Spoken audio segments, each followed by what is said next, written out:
What's up, 2K crew? Welcome to this week's episode. 2Ks, it is phenomenally amazing, beautiful outside. You know what else is happening? We got baseball starting up. We've got the college hoop season just getting into it, getting down to the nitty gritty. We've got number ones going down, which we have all year. Yeah. And this is kind of the time of year that I extremely like. You know, baseball's getting kicked off, like I said. Tigers got a W today. So spring training baseball is finally here. We can talk about shit that's actually going on the field as opposed to all the other bullshit. But I've got a different take on the bullshit. So that just to kind of give you a little teaser, that's going to be part of our YouTube only content. But to get the show started off, there's a very unique situation that happened in sports last night. And first of all, Tyson Fury is a beast. I think we can all agree on that. For a man that large to be as agile and as quick and as powerful as he is, it just absolutely blows my mind. They were saying that, now keep in mind, Fury's a lot taller than Mike Tyson. And Mike Tyson has been, you know, he for his era, and even still, he's considered one of the hardest punchers in boxing history. And not only hard, but fast. And Tyson Fury's reach is way longer than Tyson's ever was. Yet he could punch harder and faster than Tyson, which blows my mind. But anyway, guys and gals, before we jump into the meat and potatoes of everything, I just want to say, YouTube fam, what's going on? Go ahead and give us a like, subscribe, hit the bell so you get notified when all of our content goes up. And for the audio side, wherever you get your podcast from, go ahead and subscribe, leave us a review, and we'll read it on the show. So 2Ks, with that being said, there's something I've never seen in sports before happen last night. And I know we don't talk a lot of hockey, but when something like this happens, you just got to take a step back and go, damn, that's something really fucking cool happened. So I saw this on SportsCenter this morning. Don't know if anyone else missed it, but if you did, let me get it here. The Carolina Hurricanes were playing the Maple Leafs. In the first period, the Hurricanes starting goaltender gets hurt. So they bring in the backup. Now, if I didn't really know this, but most teams carry and dress two goalies, but they always have a backup, like an emergency third string backup. Well, the second string goalie gets hurt in the first period. I think it was right after the second period started. So the Canes go to their third string emergency goalie. The gentleman's name is, where is it? David Ayres. David Ayres is a 42-year-old, the emergency backup goalie for the Carolina Hurricanes. Now, one might think that, yes, that position doesn't really pay a lot, and Mr. Ayres is actually part of the maintenance crew and the Zamboni driver for said Hurricanes. So not only does the dude get thrown in, now keep in mind he's 42. Not only are the pipes rusty, but I'm sure his knees and everything aren't nearly what they used to be. But so he goes in, and the first two shots that Mr. Ayres faces end up being goals. But you know what? It was really cool. The highlight on SportsCenter is all the players are coming by and just smacking his pads, going, "Hang in there with us, hang in there with us, hang in there." Those are the only two shots he didn't stop. Mr. Ayres got the win.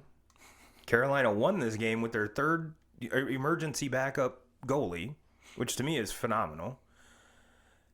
And Mr. Ayres also received for his two periods in the end, and he's the oldest goalie to get his first win at age 42. So keep that in mind. Not only did he get an extreme shower from everyone in, with I don't know if it was champagne or beer or what it was in the locker room. But for his trouble, he got $500 and got to keep his game-worn jersey. So, Mr. Ayers, big shout out to you, my friend. I'm sure that has got to be something like, chance of a lifetime. Oh yeah. And I kind of rank it up there with the dads and grads group that I run on Facebook. I remember there was a thing on there that I posted that it was something like the dad takes the kid to Little League, and the Little League the team they're playing is short players, so they forfeit the game, but they let some dads play. Mm-hmm. And he's like, that's the reason why you've been taking my fucking glove to the field for the last 3 years. By the way, I went 4 for 5 with 2 home runs and threw a little kid out from right field. It's got to be something along the lines of that, So big kudos to you. And like I said, that was just a really cool story that if you didn't hear it, now you know it. And if Mr. Ayers is on any kind of social media, I'm sure his shit is blowing up, but go over and find him and give him a big 2Ks crew shout out for us, will ya? Because that's pretty fucking awesome. So the main thing we're going to talk about today, guys and gals, is NCAA hoops. March is right around the corner, 2Ks. As of this recording, it is 2/23. So we're getting close to March. So I don't, in most recent memory, and 2Ks, correct me if I'm wrong, I haven't seen this many top teams go down. No. And it seems like we have this conversation every year, that, more teams are falling, especially at the end of the season and going into, the March Madness tournament, trying to fill out your brackets. I can remember having this conversation every year, it seems like, where I always say, this bracket is going to be harder than any bracket that I've ever filled out. Well, this year takes the cake on any bracket. I mean, to me, we touched on it a couple weeks ago when my dad was on here trying to pick our top, our 4 number 1 seeds. Right. Looking at these teams right here, this is all, the teams that are going to be in the top 4 now are probably not going to be 1 seeds. It's probably all going to change up again. It seems like every single time a team takes over number 1 this year, they end up getting beat in the next week. Baylor's had probably the longest run at the number 1 spot this year.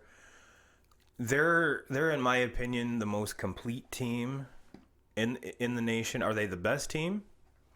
They obviously weren't the best team last night. Mm-mm. And they did play Kansas last night, so it was a 1v3, and everyone's the upsets. To me, that's not an upset. No, it's not. Kansas is. I mean, they've been under the scope all season long because of they've kind of done a lot of this to themselves. Oh, yeah. I mean, but Bill Self just does it every single year. He always puts out a top team, mm-hmm. and it seems like they always start playing their best basketball leading into the tournament, and they would not shy. I mean, about a month ago, we were talking about the kid in the brawl. Sousa. Yeah. We were talking about all that, and I made the comment, there's no way that they're going to be. I mean, enough's enough. There's no way they're going to be able to turn things around, and they're playing their best basketball all season now. They're probably one of the best teams that you could kind of consider under the radar because no one's talking about them. Mm-hmm. Well, but that's all going to change now because they're going to be number 1. Yep. Because Gonzaga lost also.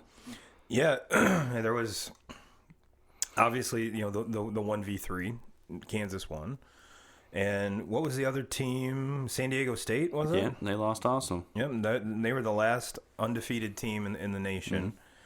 So, their conference isn't the greatest conference in the world, and they played a UNLV team that. Quite frankly, I don't think it's had a good team since Larry Johnson. No, and I mean, I think their UNLV's record is about 500. Yeah, and they went and it was at San Diego State. It's not like they went to UNLV and with the home floor and everything. So this year's been weird. There's been teams that have been extremely dominant at home, and then there's teams that do stuff like this. And again, Baylor was at home and took the loss against Kansas, but like I said, it's a 1v3. Mm-hmm. Come on. And the big guy for Kansas just had a fucking field day. I can never pronounce his name right, but yeah, he was It literally looked like he was the men playing against boys.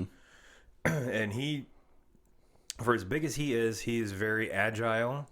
He runs the floor well. Not that great of a shooter, but when you're that big, you get the ball under the basket most all the time. So he's not going to be pop out and hit a three. That's not his game. But yeah, there's a lot of teams that just odd win. They have odd losses, and it's every team in the country that's doing this, not just holy XFL brawl. See, this is why I didn't put college basketball on 2Ks. Because you didn't see it, but yeah, there's one player dragging another one by his leg. I don't think I've ever seen that in football before. But yeah, I said that was rather shocking. I've never seen that before. But I think that getting back to the conversation we had with your dad when we did pick our top 4 seeds, what your dad predicted is going to come to fruition. I think because I think Maryland's going to overtake San Diego State for that last number 1 seed. Oh yeah, and Maryland has a huge game today against Ohio State. Yeah. If they win that, I see them.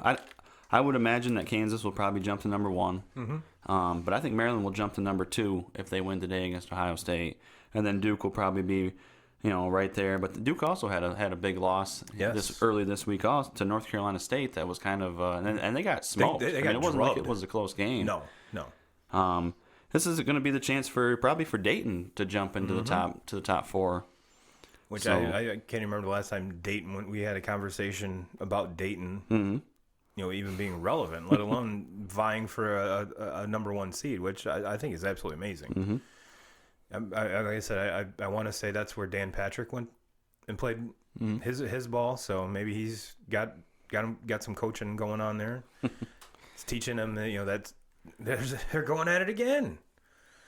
Yeah, he's teaching those kids his sweet shot.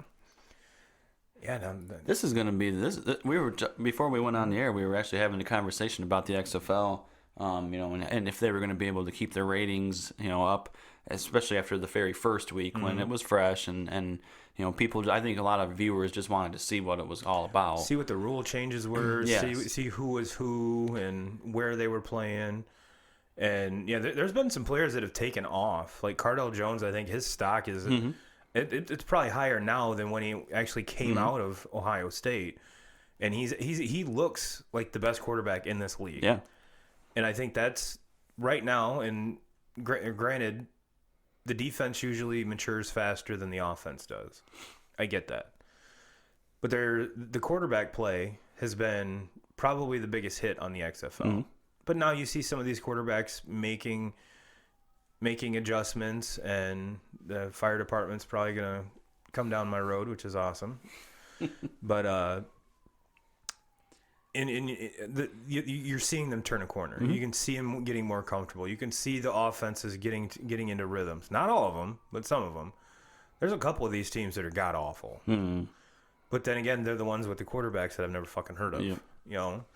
And Landry Jones is the one that always to me he has the same coach he did in college. I don't know what offense Stoops is running, or I'm sure it's something similar to what he ran in Oklahoma, because it worked. But then you got to take a step back, and they said it on the game. I think it was Saturday that Landry Jones hadn't played football in like 700 days. Yeah. You can't. That's not just like riding a bike. You take a couple steps and but we got this. And then again, they're playing with players they've never played before. Yep. So every receiver is going to run a route different. No matter how you draw it up, they're going to run it differently. The timing is going to be off. The one thing that I will say is I don't think any of these teams have a dominant running game. No.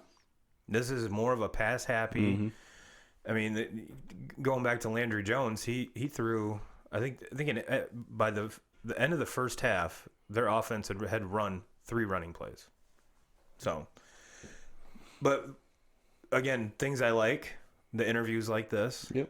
I love the fact that they kind of pulled back the curtain so you can see what's going on behind the review process. Love that.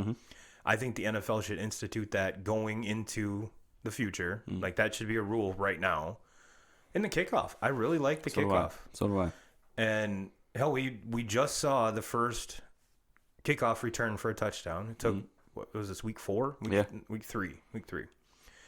So it took a little bit, but you're seeing more return yards. You're seeing, like I said, that was the first one, but it's damn exciting. Yeah.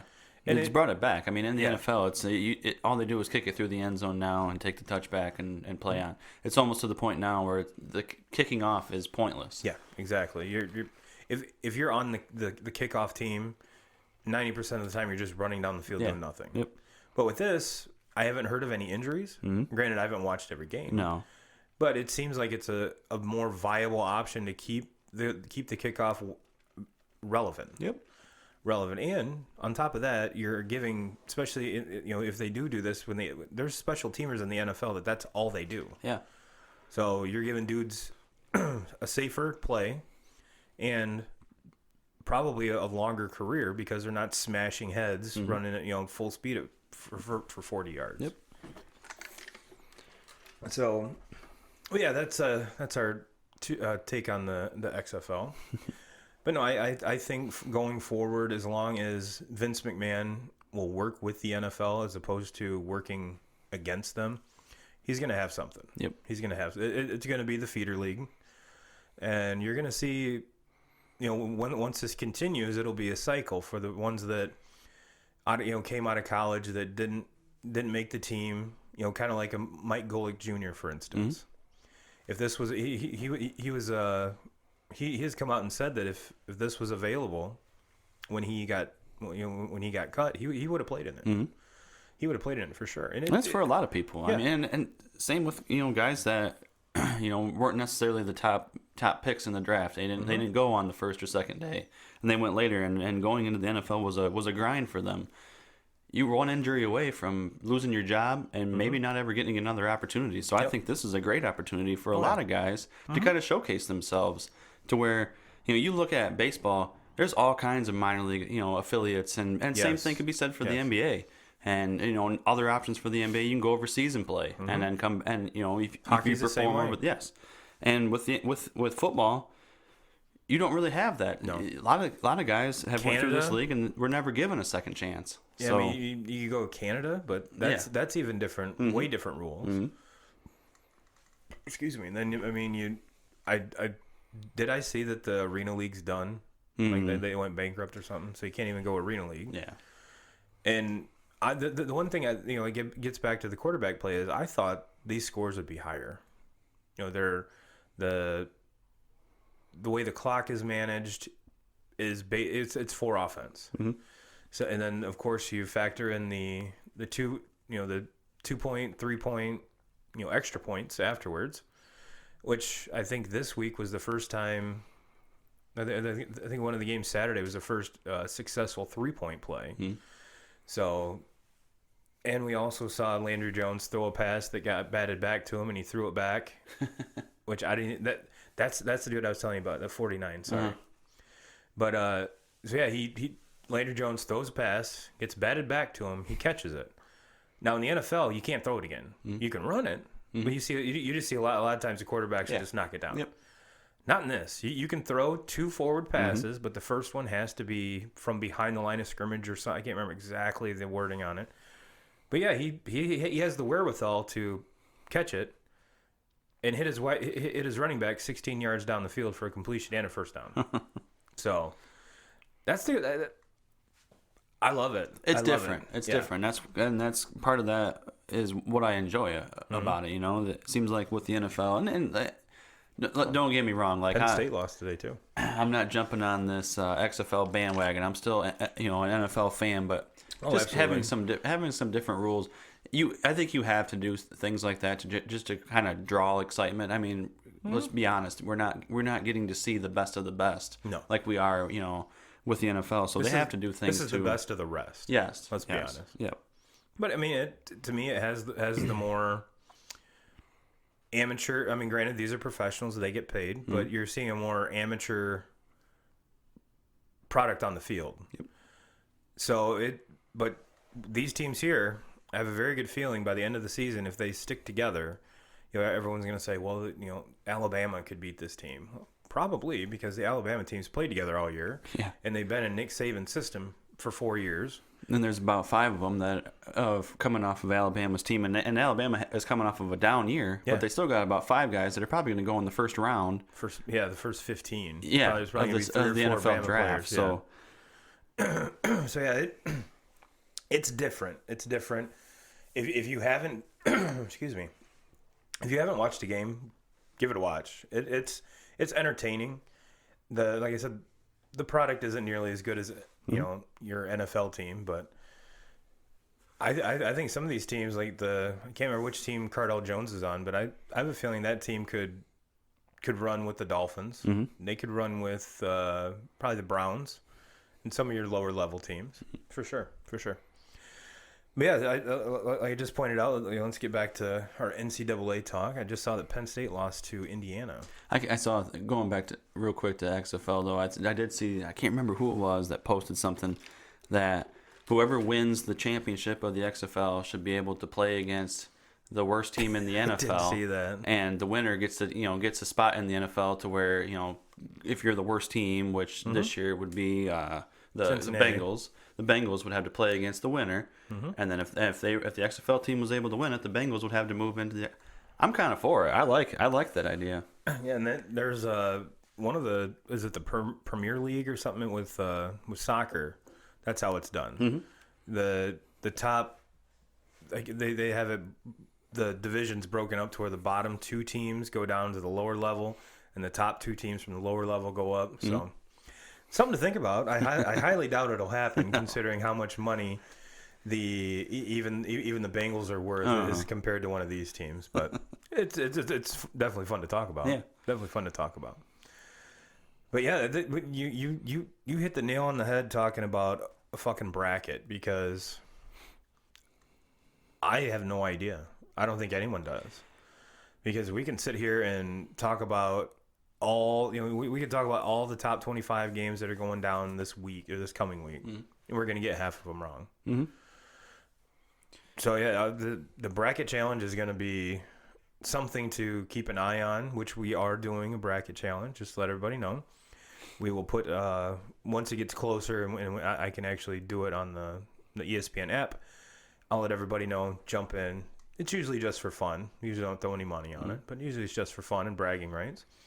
And Jeremy Warren plays and very rarely wins, which is always fun. Which is always fun. And my thing is I usually pick a good first weekend, and then my bracket falls apart. Yep. I mean, there was last year, I think I went three of the 4, I went perfect on the first weekend. The 4th one absolutely took a shit. And of course it was I can't off the top of my head remember which quadrant it was, but yeah, horrible. The other 3 were amazing, and yeah, I was ranked in the top 99 percentile of all the ESPN brackets, and ended up in the 31st percentile. So yeah, it took a shit real quick.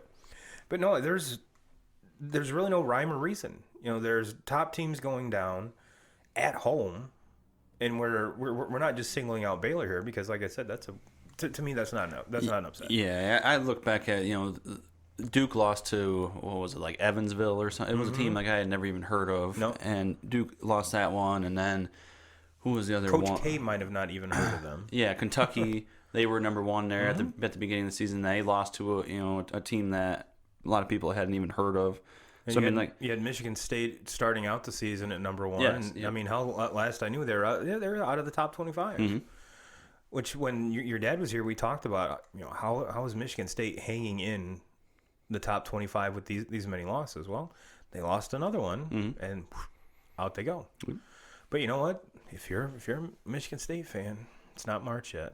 It's not Izzo time. Yeah, don't even start. Don't even get me started.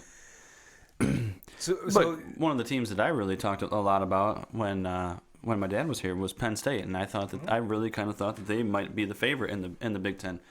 What have they done since then? Lost 2 in a row. So it's a 2K crew curse, man. 2K crew curse. Fuck, we did it to your dad's team. yeah. And lo and behold, I had to come in, go watch a game, bring them the turbo vibe, and what'd they do? They won. They got back in the winning way. They did. And big shout out to Mr. Staffney out there getting your 1,000th point. That was pretty dope. Yeah. Probably not the way he wanted to do it. Yeah. But he had the opportunity to bring the gym down. Oh, yeah. And it's the basket still counted. He got his 1,000. But it probably wasn't the most climactic way to do it. I'm sure, because if I was in his shoes, I just want to dunk over everybody, stick my dick in someone's face, rub my balls on their nose, and then just descend down to the floor. But he did it, and the kid from Bloomingdale also did it too. Yeah. Which, Keeler's what, the third guy in Marcellus to go over 1,000. I have no idea how many in Bloomingdale have gone over, but to have something that unique happen for 2 players it blows my mind. Yeah. Same game. Yeah. Same game. game. That's unheard of. Yeah. So yeah, we got them back on the winning track. So hopefully that continues. Yeah. Hopefully, they have a game Tuesday night at home against Cassopolis. Okay, that's a big game. And Franklin said Cass lost to Eau Claire Friday. Yes. Which kind of puts Marcellus right back in the driver's seat, if I'm not mistaken. So yep. And maybe we should talk shit about him, so that we're not pumping him up and cursing him again. But yeah, that's. And then every team we talked about last year, trying to they'd be on like an 8 or 9 game run. We talk about them, they lose 3 straight. So that's just what we do. We are pump them uppers, I guess you could call it, and then we'll just crash your dreams away. Yep. We'll shit down your throat. Yep, we're good at it. Yep, we are amazing at it. We're amazing at it. That's why if we actually pick your team, you should be like, fuck.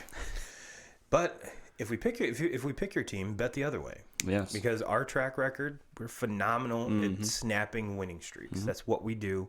We crush dreams and we snap winning streaks. Yep. That's what we do. So that being said, man, you had a little take on Michigan.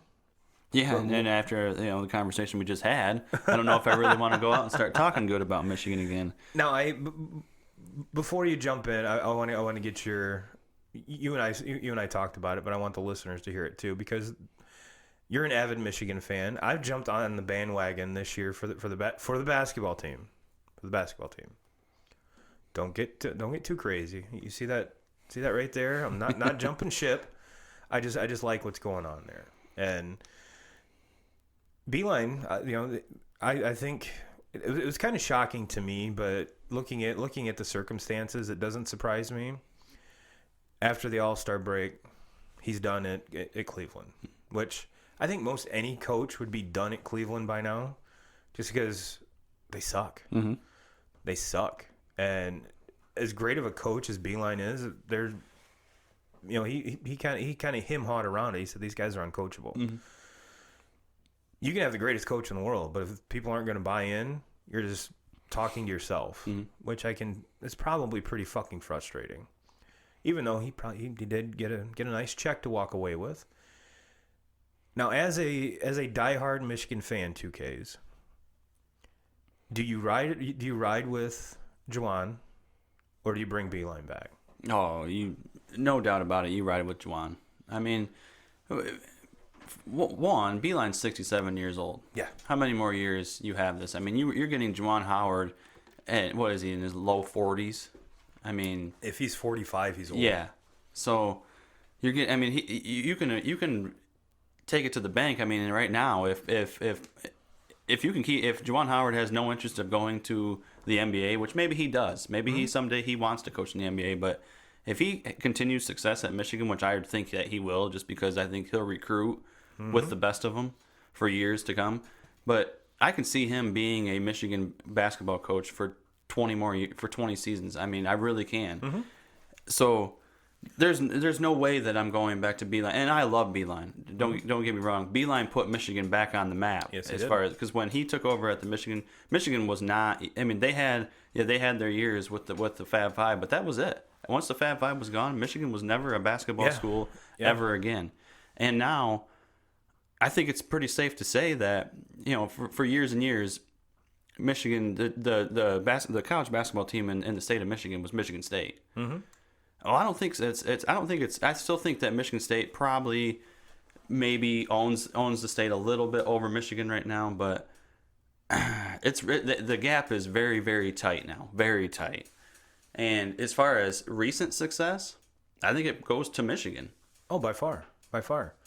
Well, was it 2008 was the last time Michigan State won a national title? Mm-hmm. No, 2004. Early 2000s, I believe. And if you look at who's, you know, the biggest thing is who's been there last. Mm-hmm. And Michigan's played in a title game too, right? Twice, yep. Within the last 5 years. Mm-hmm. So, yeah, I mean, now it's always fun to watch those two teams go head-to-head in conference play. Because 9 times out of 10, you're going to get a great game. It's going to be a close game. And trying to win on each other's floors is almost impossible. So when it does happen, that's even better. 2000 is Michigan State's last. 2000, yep. Okay. So, yeah, that's 20 years ago. Mm-hmm. I mean, Izzo's made a lot of Final Fours and shit like that. And I was kind of, you know, I've always been very critical of Izzo, especially here because I honestly think he's overrated. Hmm? Now, did his team have a huge win last year against against that Duke team with Zion and so on? But yeah, and he was able to get them back to the Final Four. So kudos to them for getting to the Final Four. Yeah, but it irritates me so bad when I hear people talk about, oh, we're getting into March now. This is Izzo time. January, February, Izzo. What? Yeah. He has the championship since 2000. That's 20. Like I said, and their fans talk about him like he's fucking Coach K, Coach Cal. Like he's not that. He's not at that level. No, he's been doing it as long, but the other ones have a little bit more hardware. Now, if I had a son that was playing basketball, and he said, you know, Dad, I just got an offer from Michigan State. I know he's going to be well coached. Don't get me wrong, but is he on the Mount Rushmore of NCAA basketball coaches? No, he's not done yet. No, he's not done yet. But you need a little bit more hardware, and then we'll talk. But yeah, so. Getting on to, you know, you wanted to bring up your point with, because I totally agree with you. You have to stick with Juwan Howard. Might not have been they came out of the gate hot. I mean, they came out of the gate hot, but they didn't fucking play anybody. Mm-hmm. Once they hit the Big Ten, then you start to see the real team coming out, and then it's the first year in the system. You got to give it some time. You got to give it some time, and like you said. Which you and I, you know, were, you know, screaming at the top of our lungs that he's going to be a great recruiter. He's the one that put the bad boys together, essentially. And on top of that, when you go in and sit down, especially in the state of Michigan, and you have that name and that clout and just the aura that, you know, you were part of the bad boys. You know, you revolutionized college basketball, whether it was fashion, the way they played, didn't matter. They revolutionized it. Mm-hmm. And to have that much pull and that much clout, you're going to be able to pull kids away from, you know, Coach Izzo or any of these other coaches that are coming to Michigan. And you're starting to see Michigan have a lot more talent as far as basketball is concerned. And not just from around the east side, the Detroit area. I mean, it's even spread over to Kalamazoo, Grand Rapids, stuff like that. So, I mean, you just got to give him time. Now, do I see? Well, not do I see, but if Beeline goes to Juwan and says, "Hey, if you want my help, I'll help you." Do I think those two could work together? Absolutely. Would it fit Beeline to be an assistant coach? Like you said, the man's old. Mm-hmm.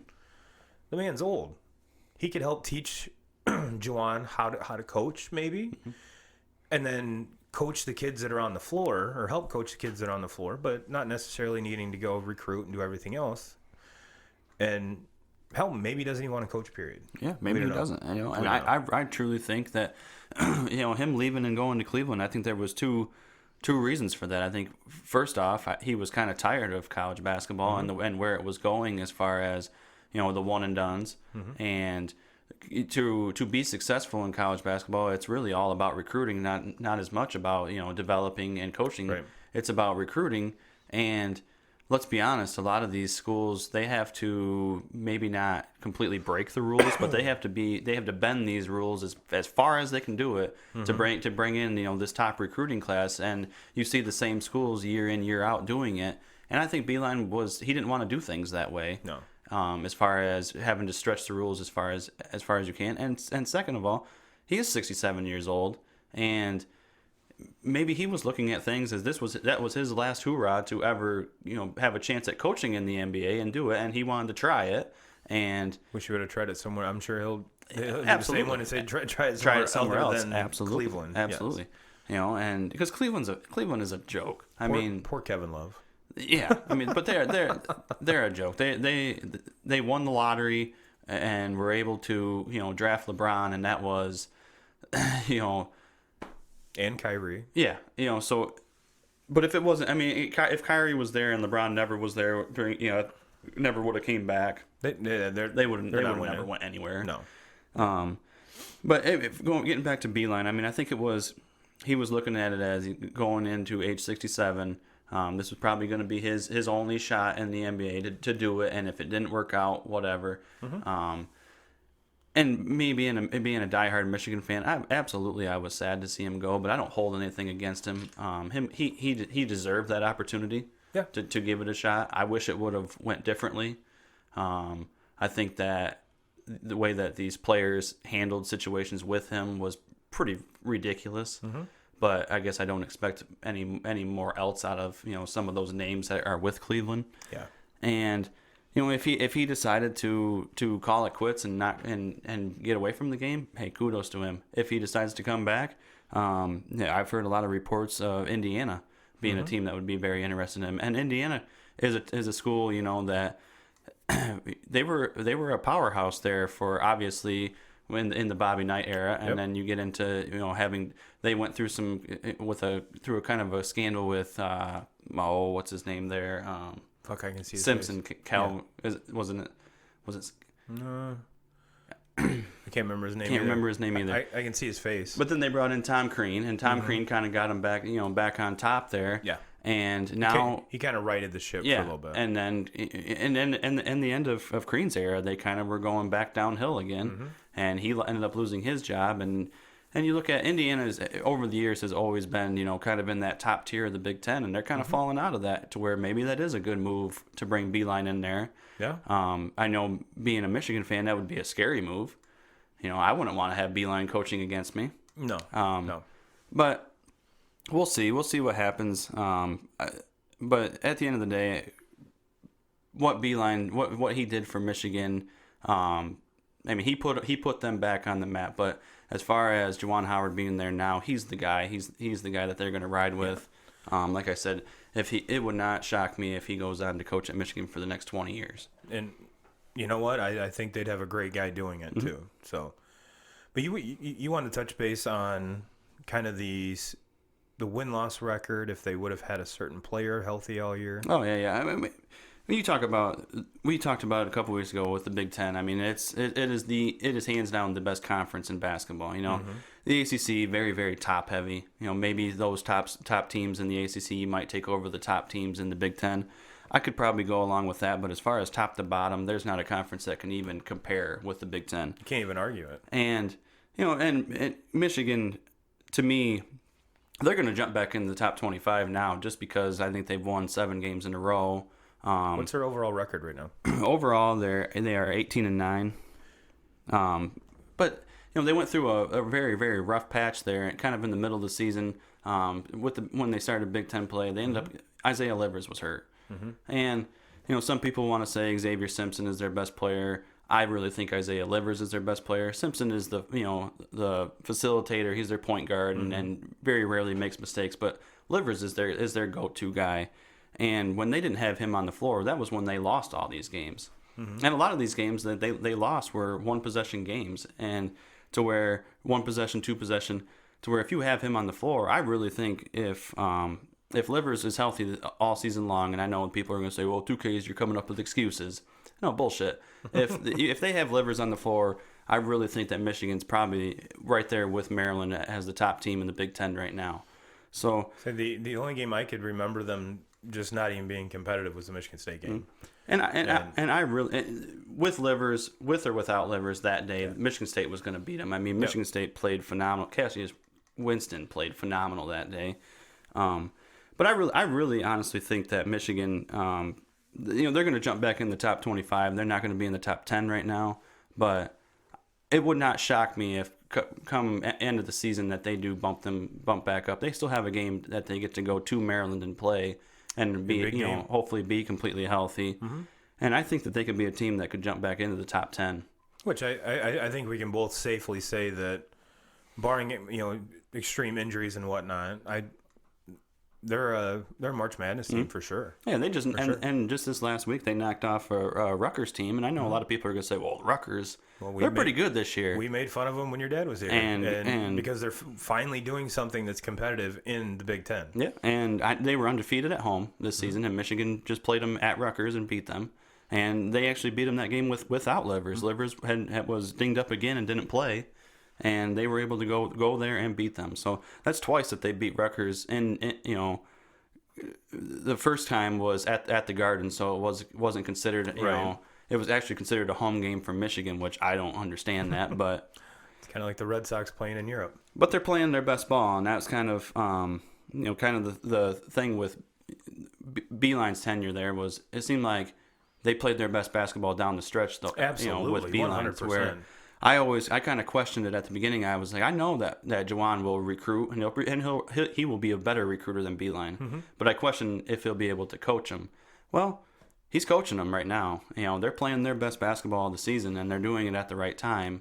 And hopefully, my biggest thing is hopefully it doesn't fizzle out. Right, but no, when it comes to Beilein, the last 4 or 5 years, I mean, that team was almost unbeatable down the stretch. Which that's really what you're aiming to do. You want to peak to where it's time, the Big Ten tournament, and then once the Big Ten tournament's done, then it's the big tournament. Mm-hmm. So you really want to get your team hitting on all cylinders towards the end of the season, as opposed to at the beginning or the middle, and like you said, fizzle out. But I don't see that happening with this crew. I really don't, and I think too that Juwan's not going to let that happen. Because he himself has been a player. He's been through the ringer and relatively not that long ago. Mm-hmm. So he knows how it feels, I'm sure, and I'd be almost positive that's not even a question for him. Mm-hmm. Not even a question.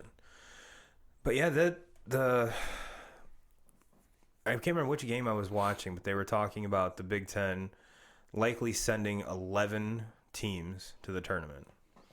So I think that's the most since the Big East back in like the early 2000s or some shit, and they sent like 13. Yeah. So which the Big East isn't even around anymore, I think there is a conference called the Big East again, but all the other like the big powerhouse teams floated left. To the ACC. Yeah, left. Yep. So it's not the the UConns, even Notre Dame was Big East back then. Those teams aren't there anymore. Syracuse, they moved on to the ACC. Yep. That's another team that sneakily, I mean, very, very under the radar. They lose some games they shouldn't. I watched one of their games was it last week? Well, they got their absolute doors blown off. And I've never seen because they're famous for that too, that zone. Yep. This team picked that zone apart all game. And it was the same fucking play they ran every time. And it ended up with like the other team's 5 dunking it. When you can break a press like that where you don't even have to have a jump shot, your dude has a dunk. And that's where you got to take a step back and be like, maybe this zone isn't working very well today. Can we change up and go man to man? Maybe do a 1-3-1 or mix it up because that was. I actually had to turn the channel because it was silly to watch. It really was silly to watch, and I wish I could remember the name of the team or who they were playing, but it was not. Especially if you're a Q's fan, not very fun to watch. Not very fun to watch. Yeah, I think we can all agree that there isn't a one dominant team like there has been in the past. You know, usually like a Duke team or a Coach K team, and yes, obviously there's no undefeateds left. There's no undefeateds left. So I think kind of last year, I was thinking about this on my way over here today. With all of the great talent that left last year, compared to even forecasting some of these players in the upcoming draft, we were spoiled last year. Mm-hmm.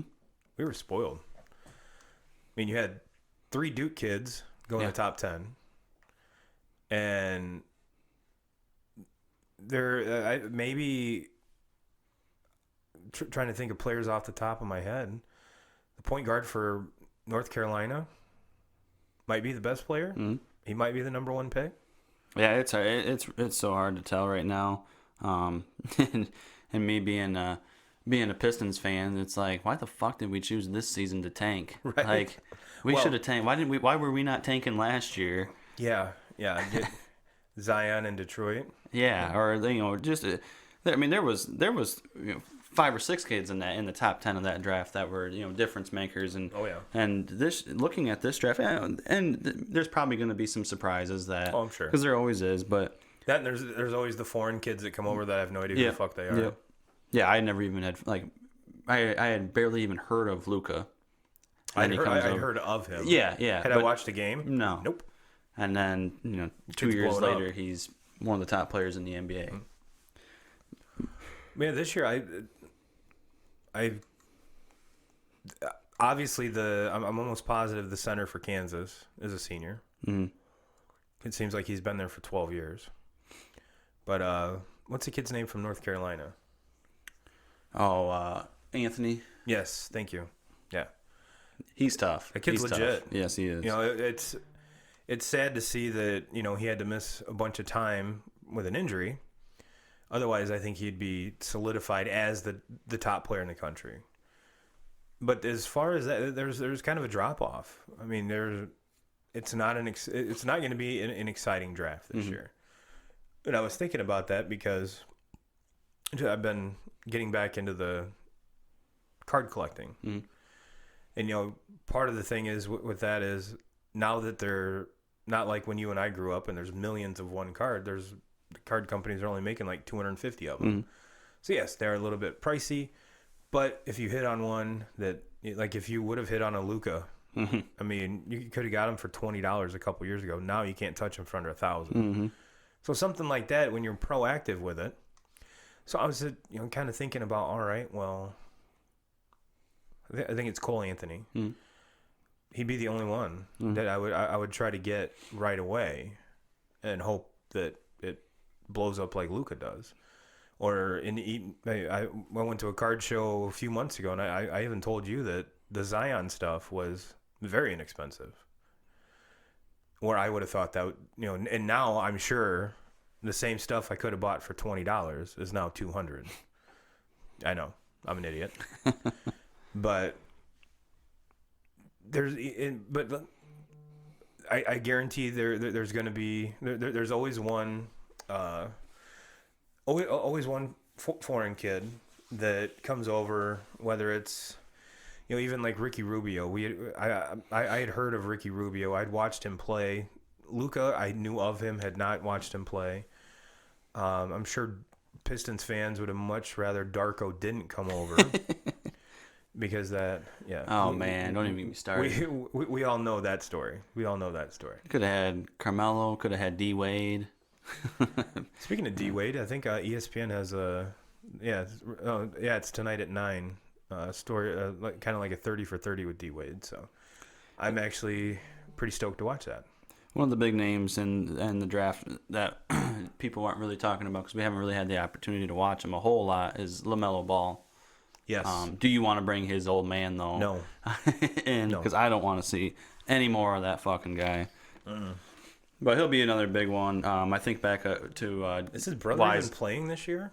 Yeah, he's playing. And his brother is solid. Lonzo? Yeah, but I think that his dad put him on such a pedestal that he was never going to be that. What he was saying is he a very, very solid player. Yes. Did he go over in the Anthony Davis trade? Yes. Yep. That's probably why I haven't seen or heard of him. James Wiseman from Memphis. That's right. He'll be another one too. Oh yeah, he was the one that they deemed ineligible and couldn't play, right? Mm-hmm. Yeah. There's another young coach that I really, really like, Anthony Hardaway. Really like him. But yeah, that was a shame because that kid was just getting started and they shut him down for something completely stupid, which we covered that on the podcast as well. But yeah, I totally forgot about him because we can't watch him. We can't watch him. So yeah, I'm not expecting a huge. I'm probably not going to throw a big draft day party. For the NBA. No.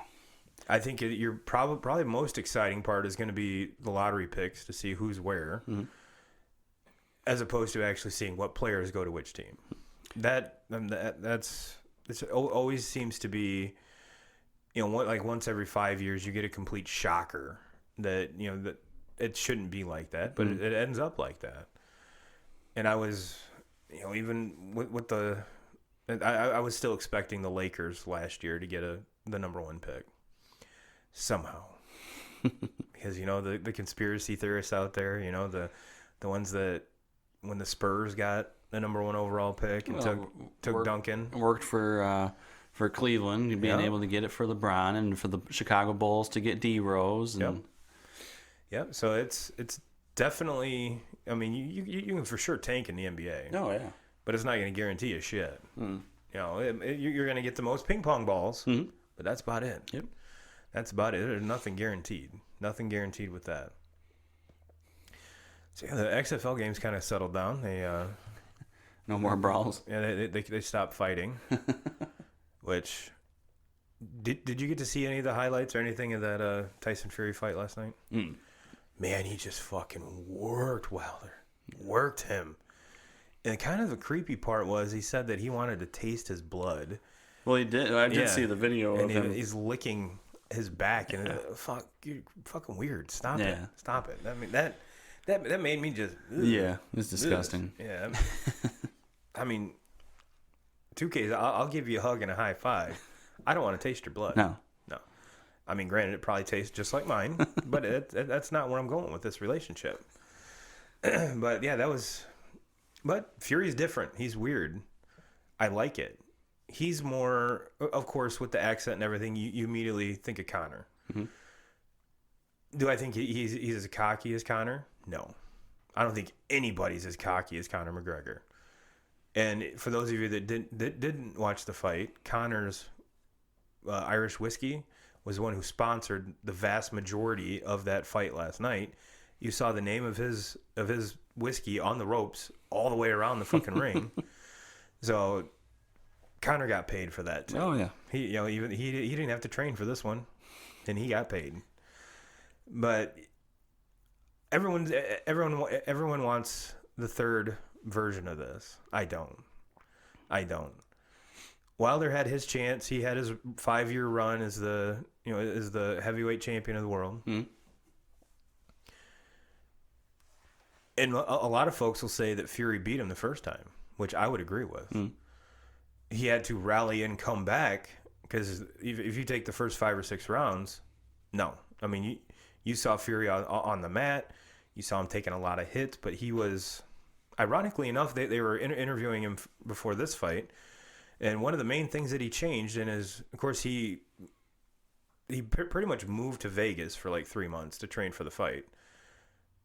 But his main thing, like the main thing he changed from his workout regimens and everything, he stopped drinking Diet Coke. Now, when I say Diet Coke, boy was putting away 20 to 25 Diet Cokes a day. Holy shit. Yeah. Yeah. Now, granted, 0 calories. And in no way, shape, or form are we plugging Diet Coke, because Fury's not your prototypical boxer. He in my eyes, he is a heavyweight. Mm-hmm. He doesn't have abs. He's not cut up. Wilder is. Mm-hmm. I mean, that man is, I mean, he's probably 2.5% body fat. Mm-hmm. Fury eats 2.5% of his body fat in a day. So, but yeah, he changed his diet, changed everything, cut out Diet Coke, and just straight fucking worked Wilder last night. Worked him. And yeah, like I said, wanted to taste his blood. Wilder was bleeding out of his ears. You know you're getting your ass beat when you're bleeding out of your fucking ears. I don't think I've ever seen anyone, aside from like, you know, a car accident or something, bleeding out of their ears. Mm-mm. Now, for those of you that bought the pay-per-view, you got your money's worth, because that Absolutely. was a 7-round. Mm-hmm. I think after the 7th round, his trainer threw in the towel because the dude was getting worked, Mm-hmm. and he was pissed. Of course, if I trained that long, granted, Fury dominated the fight up until then, which is why he threw in the towel. Mm-hmm. But knock me out. Get me on the mat. Don't just throw in the towel just because you think I'm getting my ass kicked. But I'm sure once he takes a couple steps back and calms down, he'll probably thank his team for doing that, Mm-hmm. so that, you know, he's not brain dead. You know, he can, if there is going to be a V3 of this, he can actually, you know, prepare for it, Mm-hmm. instead of, you know, walking around with talking to people that aren't there and all kinds of other weird shit. But yeah, so that definitely was not a 90-second pay-per-view. No, like the last one I bought. Yeah. Yep. So yeah, I Mine want to was see 40 seconds. The one I yeah. Well, even going back to Tyson fights with the same fucking way. Mm-hmm. Same way. You never, like, it was a joke. People are paying $50 and $60 for 45 seconds. Mm-hmm. And now, I think the last fight that I bought was it Mayweather De La Hoya, the first one? Which then again, I think De La Hoya beat him. But the undercards were better. Mm-hmm. Those were the ones that I really thoroughly enjoyed. And now with the ESPN ones, I've never bought one off the ESPN Plus or whatever it is. And last night, most of the undercards were on ESPN. Mm-hmm. So if I'm paying $50 and not getting the undercards, fuck that. Yeah, that's the way it pretty much works for the UFC. Also, you'll get like I think for what you actually pay for, you get like 3 undercard fights and then the main event. But you can sit there and watch all the other fights just on ESPN the whole night. Yeah, yeah. And I made that move to buy the McGregor fight. Mm-hmm. You know, about a month ago. Yeah, that was a $65 40-second beat down. And I was so fucking drunk that I didn't even watch any of it. I didn't even really watch any of it. That's the reason why I bought it, because I was drunk and everybody talked me into buying it. They're like, oh, you subscribe to ESPN Plus? I'm like, yeah, fuck yeah. Well, let's get it. Yeah, I'll buy it, no problem. And I didn't even fucking watch it.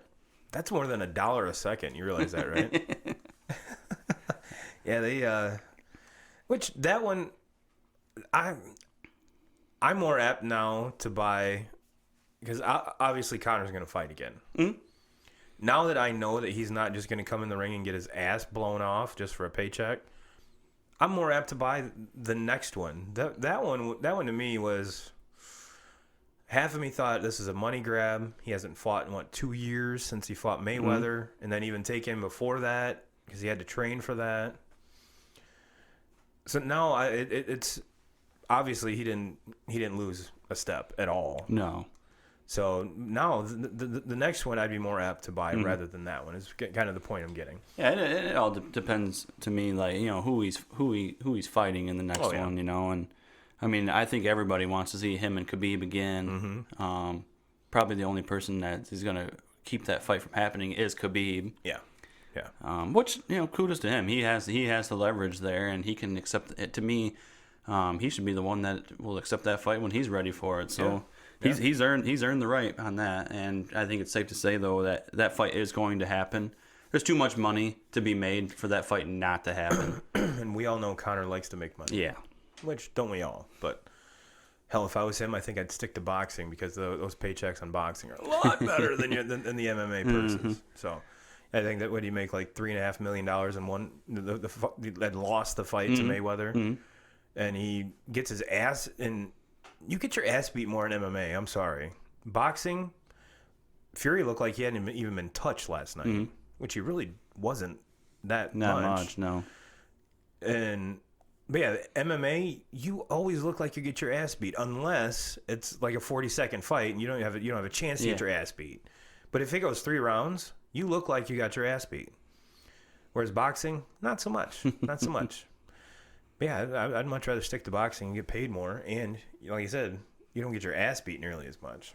You can't put guys in a rear naked choke in the boxing ring.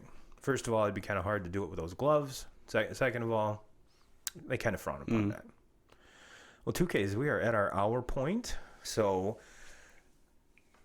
audio crew, this is where we're going to leave you. Everyone have a great weekend, a great week. Hope you enjoy the weather this weekend. Fingers crossed that this is more nice weather to come because I'm getting antsy. I want to go golf. I want to go hit some softballs. I want to get outside and actually have the sun recharge my batteries, if you will. And we all know beer tastes better when you're drinking outside. Mm-hmm. If you're of legal age, of course. Well, 2K crew, on the audio side, this is where we're going to leave you. Jim Rome, you know we're fucking coming for you. And one day we'll get there. YouTube crew, here we are. Here is your extra little snippet, extra take, if you will.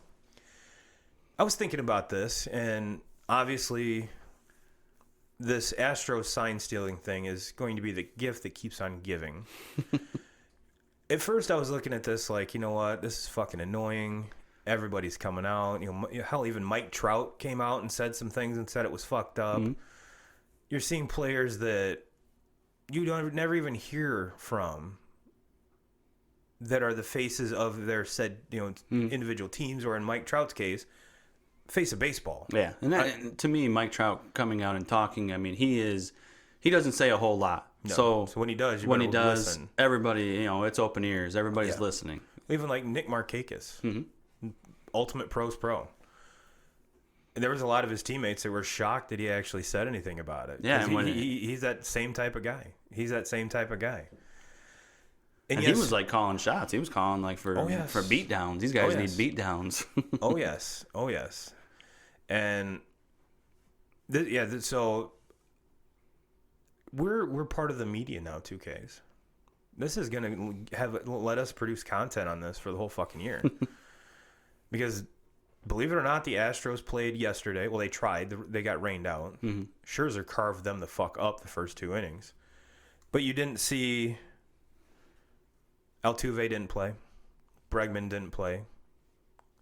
Correa, thank you. I was going to call him Carrasco, and I know that wasn't right. He didn't play either. So none of the big names were in there. And would I expect someone like Max Scherzer to wear out Altuve? Not in spring training.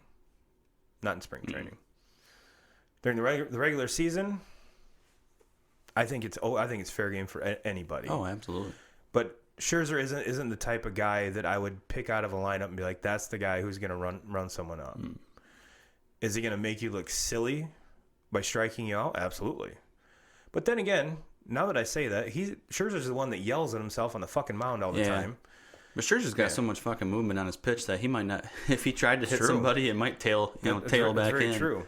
And he's got that 99 mile an hour gas too. Oh, absolutely. But to me, it's like I've sat back and thought about this. It's like, all right, someone like Thor, blonde hair, just blazing in the wind, just puts one right in the middle of Altuve's back. It seems like a dude like that. Well, you look back to with the Dodgers when with Chase Utley when he slid through. Can't remember the shortstop. Yep. The shortstop's name ended up breaking his leg. Yep. Well, it was Thor that came out throwing at him. Yep. the next time, and Thor got tossed out of the game for doing it all and everything. So we all know Trevor Bauer's just waiting. oh yeah, I'm sure if he went to Uncle Manfred, which that's the way they referred him on the starting nine. Here's $100,000. Here's my fines. When this is done, let me know and I'll just pay some more. Mm-hmm. He's gonna wear that team out and not give a fuck about it. And there's gonna be a lot of players like that. And I'm thinking kind of outside the box on this. With all of and basically every player that's come out has said that Rob Manfred has handled this situation horribly. Absolutely horribly. What's gonna come down is the collective bargaining agreement for the MLB comes up in 2021. So normally talks start about now in 2020, so that by the time 2021 gets here, they have something agreed to, and life goes on. And there's been, the MLBPA and the owners have had a great relationship for many, many years. We had the strike in 94. Mm. That's a lot of years between then and now to have, everything's been beautifully collectively bargained. If you're a player and you're that mad at Rob Manfred, how is this collective bargaining agreement how is that gonna be affected? Every player has said that, and even some coaches, Joe Torre came out and basically said there's no punishment for cheaters in this league. Mm-hmm. How are the players going to trust that Rob Manfred has their best interest in mind? No. No. So that's kind of a take that no one's even talking about. They're more worried about the then and now, which is fine. I'm looking at it as more of, which is it's sad that this happened when it did. Because in baseball, it has all these great young kids coming up. There's probably been more talent in the last 5 years come up from the big leagues and probably than the 10 previous to it. So our game is in great hands.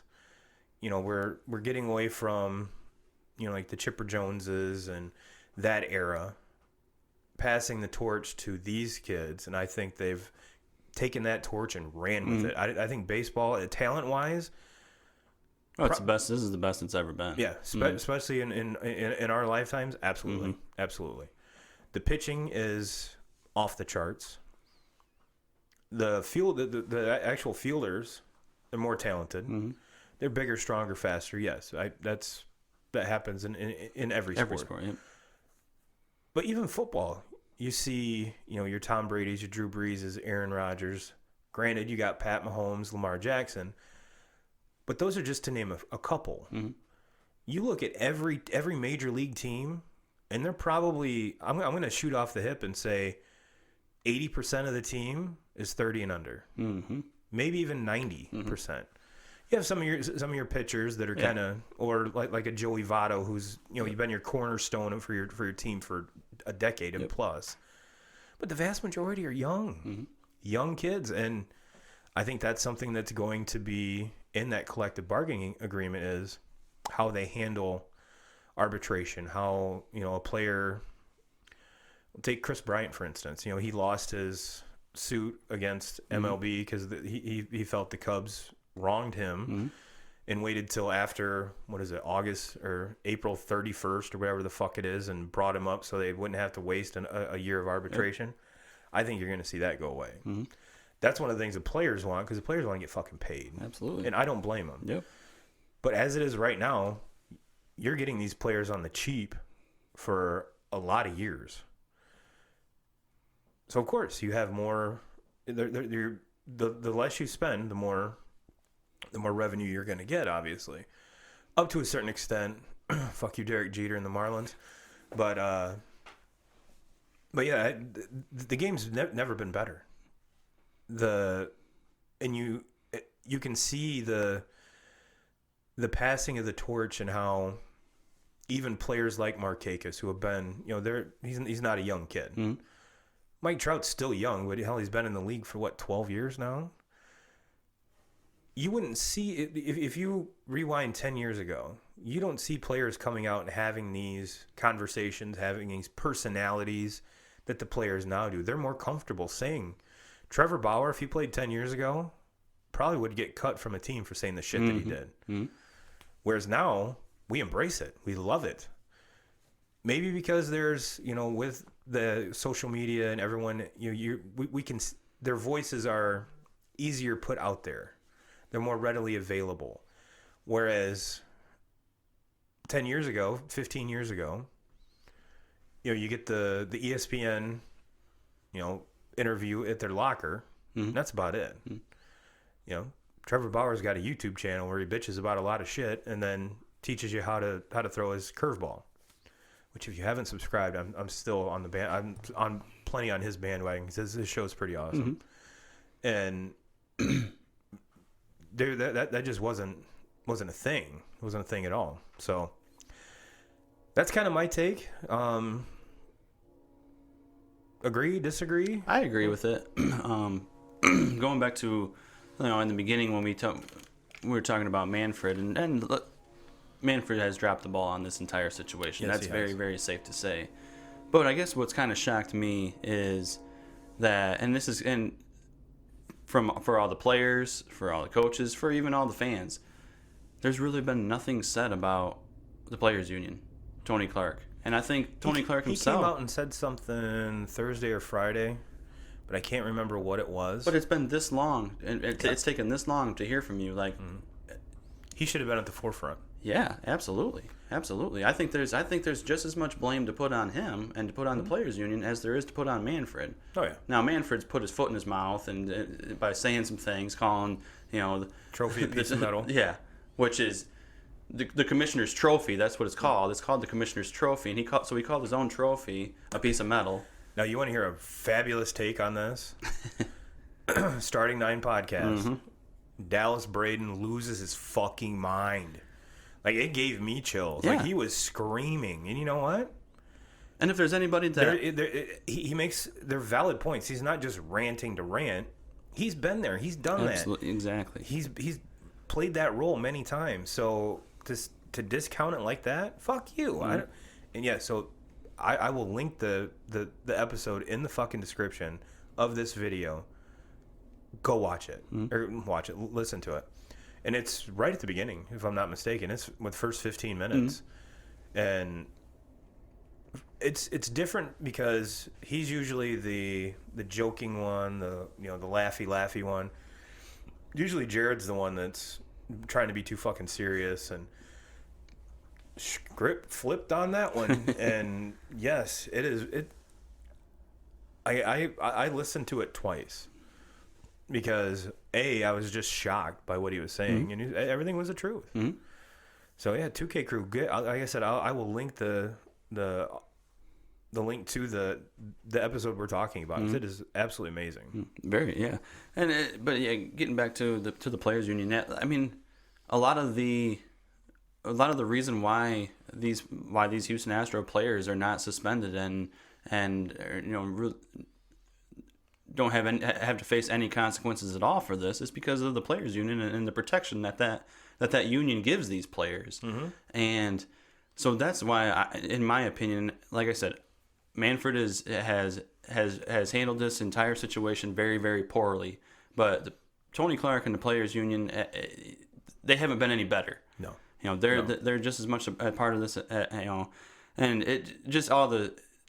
I think why a lot of people are pointing the finger at Manfred also is just because of all the other stupid decisions that he's coming up with, and don't get me started about the new fucking playoff rule. Yes, and that's one of them. And you look at the 3 batter rule now, and just all these. It just seems like it's never going to end. And then we have basically the entire 2017 season of baseball is a fluke. Like it was just a joke, and so it's. That's what we talked about where baseball is as far as the players and how talented these young players are, and that should be the bright side. But we don't even get a chance to talk about that. Nope. Because we've this entire offseason we're talking about something that happened 3 years ago, mm-hmm. and that to me, like, baseball is a sport that's trying to draw new fans and trying to be able to compare with the NFL and to be and even the NBA, and we're still fucking going on about something that happened 3 years ago. Yep. When in all reality, it should have just been right there on the spot. These guys are going to be suspended with a what is it, a 50 game that they give to for using PEDs? 81. Give them the same suspension and be done with it. But instead, we keep on dragging this out, and we've protected these players all the way through it, and that's where we're at now. We're in spring training ball, and we're talking about how many fucking pitches Jose Altuve is going to wear this year. Like, where we should be just looking at picking who's going to win the MVP and who's going to win the World Series and who's going to be the Rookie of the Year and who's going to be the breakout player and who's going to be the comeback player. But instead, we're talking about 2017 World Series and MVP, and we're talking about whether or not Altuve was wearing a fucking buzzer in 2019, and it's just it's putting a terrible image on the game, and for a game that's trying to get as many fans as we can, we're not doing anything, and we're not helping ourselves one bit, and that's what's unfortunate. And what's really even more unfortunate, you look at the Red Sox, they have an interim manager. What the fuck is taking so long with this investigation? What you said 3 weeks ago that you were going to levy nothing. It's almost sitting with me like they won't come out and say something until they find something. Like they're so determined to find something, which to me the longer it takes, the more the Red Sox were distant from this. Distant, yeah, exactly. So, and maybe firing Alex Cora. I mean, obviously, if he does get suspended for a year, that's fine. But you also have the interim manager. I think Ron Renicky. He's really not. He doesn't really want to be a head coach. Maybe they bring Cora back in a year. Maybe they will, and we'll see what that happens. See what kind of a circus that creates. I mean, if it comes out that and we get all this information that he wasn't as much of a part of it as what we thought ago, maybe a month ago. I see no reason why you wouldn't bring him back. I mean, he's proven that he is one of the best young minds in all of baseball. Yep. And I think that a lot of major league organizations would be lucky to have him. Now, if it comes out that he was the mastermind of it, I mean, which now about a month ago he was. Yep. Now, if you're reading things, it's all on Carlos Beltran. And if that's the way it is, and he wasn't the mastermind of it, and he wasn't doing it in Boston in his time there, and during the 2018 World Series, then the guy deserves to have another stint. And well, I still think AJ Hinch comes back. Absolutely. Dusty Baker's old as shit. He's not going to coach that team for 5 years. Are you kidding me? No. But Dusty was the perfect hire. Yes. To go in there and bite the bullet and take this, and he's the one. He went basically had an interview of him just sitting there and basically saying that baseball needs to protect my guys, and there's nobody in baseball right now that is saying that these guys need to be protected. Right. But Dusty Baker wasn't even around. Nope. For any of this. He does look weird in an Astros uniform, though. I will admit that. Well, 2K Crew, the video 2K Crew, will get you out on that. Everyone have an amazing week. If you guys want us to cover anything, just either drop us a comment, shoot me an email, whatever you need to do. turboand2ks@gmail.com. All of our shit is in the description. Go ahead and click it. Fuck. Yep. Time to end the show. 2K Crew, have a great week, and we will talk to you next week.